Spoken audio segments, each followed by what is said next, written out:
റോട്ടിൽ കൂടി മലയ്ക്ക് പോകുന്ന കുറച്ച് അയ്യപ്പന്മാരാണ്.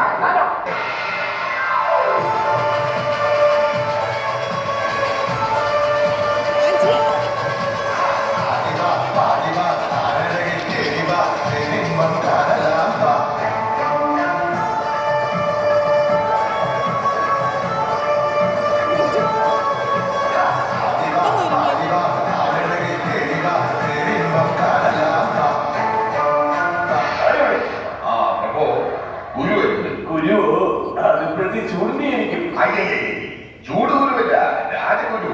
എങ്കിൽ കിടന്നു വരാൻ മതിയോ?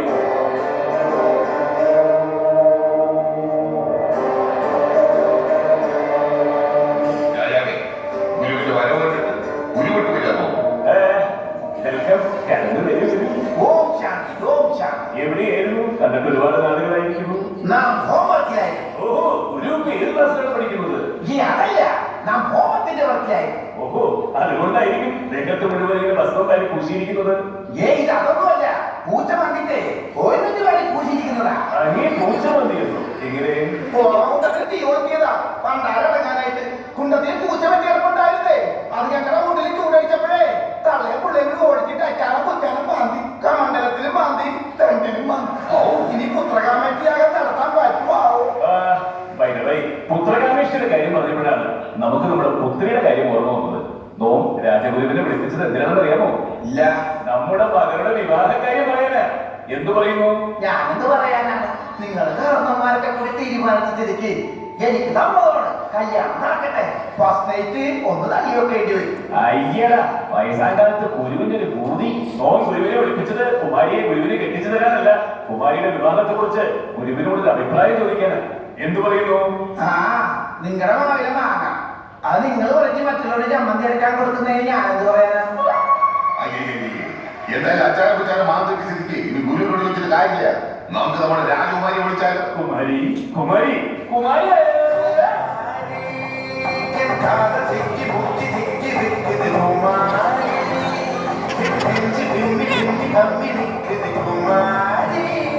എന്താ പിതാമഹ എന്നെ വിളിപ്പിച്ചത്? മോളെ, നീ വിവാഹപ്രായം എത്തിയിരിക്കുന്നു.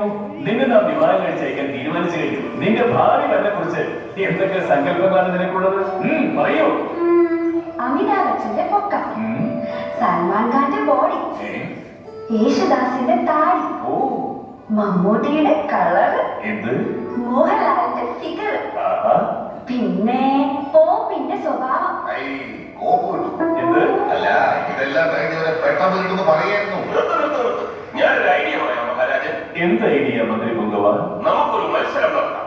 അതിൽ വിജയിക്കുന്നവർക്ക് രാജകുമാരിയെ നമുക്ക് മംഗല്യം ചെയ്ത് കൊടുക്കാം. എന്ത് മത്സരം? പറയൂ. ഇതുവരെ ആരും ചെയ്യാത്തതാണ്. പറയൂ, പറയൂ, കേൾക്കട്ടെ. ഈ സ്പൂൺ കടിച്ചു വെച്ചിട്ട് അതിൽ നാരങ്ങ വെച്ചുള്ള ഓട്ടം. എന്നാ പിന്നെ കണ്ണുപൊത്തി അപ്പം കടി. വേണ്ട, അത്ര റിസ്ക് ഉള്ള കടികളൊന്നും വേണ്ട. എന്നാ പിന്നെ ചാക്കി കയറിയുള്ള ഓട്ടം. അത് തീരുമാനിക്കാം. അതാവുമ്പോ എനിക്ക് പങ്കെടുക്കാം. വേണ്ട, വേണ്ട, വേണ്ട. രാജഗുരു, അങ്ങ് പറയൂ, എന്ത് മത്സരമാണ് നാം നടത്തേണ്ടത്? എന്തായാലും എനിക്ക് കേട്ടില്ല. രാജാവ്, ഞാനൊരു ഐഡിയ പറയാം. വരുന്നവര് ഒരു പുലിയുമായിട്ട് മൽപ്പിടുത്തം നടത്തട്ടെ. ജയിക്കുന്നവര് രാജകുമാരിയെ കെട്ടിച്ചു കൊടുക്കാം. അത് വേണോ മഹാരാജൻ? മത്സരത്തിൽ പുലിയങ്ങളും ജയിച്ചാൽ രാജകുമാരിയെ പുലിക്ക് കെട്ടിച്ചു കൊടുക്കേണ്ടി വരും. ആ പുലിക്ക് കുമാരിയിൽ ഒരു മോളുണ്ടായാൽ നമ്മൾ അവളെ പുലി വിളിക്കേണ്ടി വരും. അത് ശരിയാണ്, അത് വേണ്ട. പിന്നെ എന്ത് മത്സരം നടത്തും? പിതാമഹ, സീതയുടെ മംഗല്യം നടന്നത് വില്ല് വിളിച്ചായിരുന്നല്ലോ. എന്റെ മംഗല്യവും വില്ല് വിളിച്ചു മാറ്റി. എത്രയും വേഗം എല്ലാ രാജ്യത്തെ രാജാക്കന്മാർക്കും അറിയിപ്പ് കൊടുക്കുമേ. വില്ല് വിളിച്ചാൽ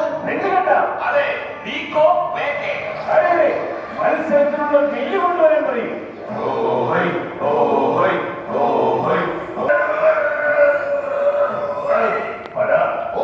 നമ്മുടെ വിളംബരം എല്ലാവർക്കും എത്തിയില്ലേ? രാജാവേ, രാജകുമാരനെല്ലാം മത്സരത്തിൽ പങ്കെടുക്കാൻ എത്തിക്കഴിഞ്ഞു. എങ്കിൽ ഓരോരുത്തരെയും കടന്നു വരാൻ പറയൂ. ആദ്യം വരുന്നത് ആരാണ്? ആദ്യം വരുന്നത് തൊടുപുഴ രാജ്യത്തെ ആസിഫ് അലി രാജാവ്. വലിയ പുലിയ.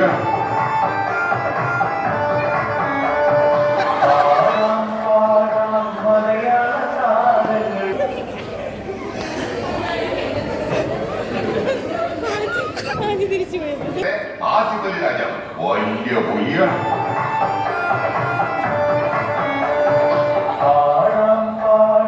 മലയാള താരങ്ങൾ വീരകഥകൾ ധീരകഥകൾ കോമഡി കഥകൾ പാടാം.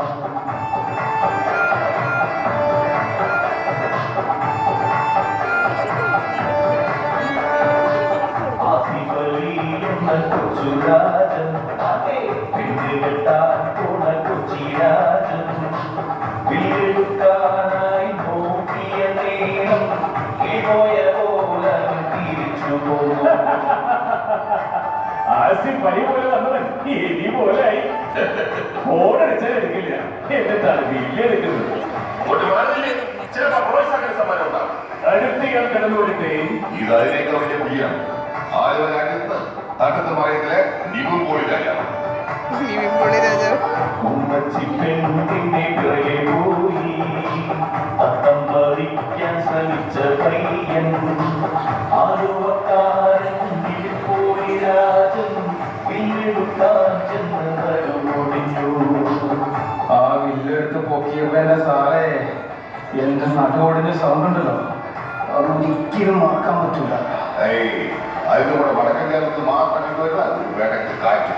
പോളിയോ രാജകുമാരനെ കൊണ്ട് മാറി തലശ്ശേരിക്ക് സ്പെഷ്യൽ പട്ടിക ഇറച്ചി വെക്കുന്നു.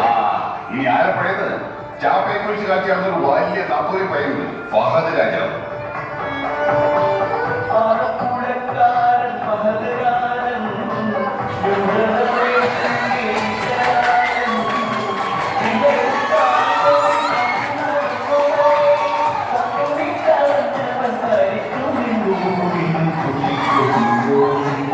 മന്ത്രി ഇതെന്താ ഇങ്ങനെ? അതങ്ങനെയാണ് മഹാരാജ്. അയാൾക്ക് ഡ്രസ് അലർജിയാണ്. ആരെ കണ്ടാലും ഡ്രസ് അടിച്ച് നിക്കറിട്ട് ഉമ്മോടും. അങ്ങോട്ട് മറന്നില്ലവരെ 3 ലക്ഷത്ത് പോയാൽ നല്ല കത്തോളി കഴിയും. അടുത്തയാളെ കടന്നുവരും പറയും. ഇത് അതിനേക്കാൾ വലിയ പുലിയാണ്. ട്രിവാൻഡ്രം ലോഡ്ജ് ചെയ്ത് നേരെ കുട്ടി കുറച്ച് വന്നിരിക്കുകയാണ് നമ്മുടെ ജയസൂര്യ രാജാവ്. വരാൻ പറയട്ടെ. പൂവപ്പയ്യൻ പോലെ വന്നരാജൻ അരുപ്പുമേനോടെ കെട്ടിയരാജൻ മുടിയും താടിയും ഡെക്കറേഷൻ ചെയ്യുന്ന ജയസൂര്യരാജനും വന്നുവല്ലോ, ഇന്ന് വന്നുവല്ലോ. വളയ്ക്കണ മത്സ്യം എന്ന് പറഞ്ഞപ്പോ ഞാൻ ഓർത്തത് വല്ല പെണ്ണിനാണെന്നാ. ഇവിടെ വന്നപ്പോഴാണ് ഈ വില്ലിനാണെന്ന് പറഞ്ഞത്. രാജാവ് ഇതുമാതിരി ബോധമുള്ള പരിപാടിയായി പോയിട്ട് കുമാരന്റെ കീഴിൽ ഏത് പാഠമാണ് ഇഷ്ടമായത്? എനിക്ക് നിനക്ക് പാലക്കുട്ടിയെ ഈ വില്ലിന്റെ കമ്പി. അയ്യേ മാറിയിരിക്കോ? മോനെ തോറ്റത് എഴുതി കൊച്ചളായിരുന്നു. കൊട്ടാരത്തിലൊരു ജോലി വരാം. അതിന്റെ ആവശ്യമുണ്ടോ മന്ത്രി? അവനെ താടിയിലും മുടിയിലും ഒക്കെ നല്ല ഡെക്കറേഷൻ ചെയ്യുന്നതാണ്. ആണോ? ആ നമുക്ക് രാജകുമാരന്റെ താടിയും മുടിയും ഒന്ന് ഡെക്കറേറ്റ് ചെയ്ത് നോക്കാം. കൊള്ളാം. ഇനി ആരെങ്കിലും ബാക്കിയുണ്ടോ? ഓ പുറത്തൊരുത്തരും കൂടെ ഒപ്പുണ്ട്. എങ്കിൽ വരാൻ പറയൂ. അവനെ കൊണ്ടൊന്ന് പോകാൻ പറ്റും തോന്നില്ല, പറഞ്ഞിട്ടേക്കാം. എന്തായാലും വന്നതല്ലേ, ഒന്ന് പൊക്കി നോക്കട്ടെ, നമ്മൾക്ക് കോമഡിയും ആവും. ഓമനപ്പുഴ രാജ്യത്തെ ഓമന രാധാകൃഷ്ണ രാജാവ്. ആണും പെണ്ണുമല്ലാത്ത രാധാകൃഷ്ണൻ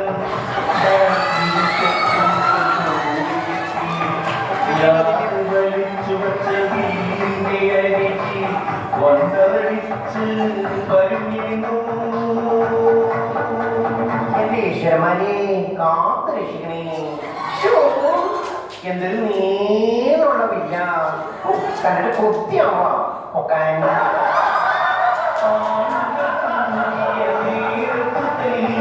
വേദനയോടെ വിഷമത്തോടെ മറ്റാരും പൊക്കാത്ത പടുകൂട്ടമില്ലവൻ ഒറ്റയടിക്ക് എടുത്തോക്കി.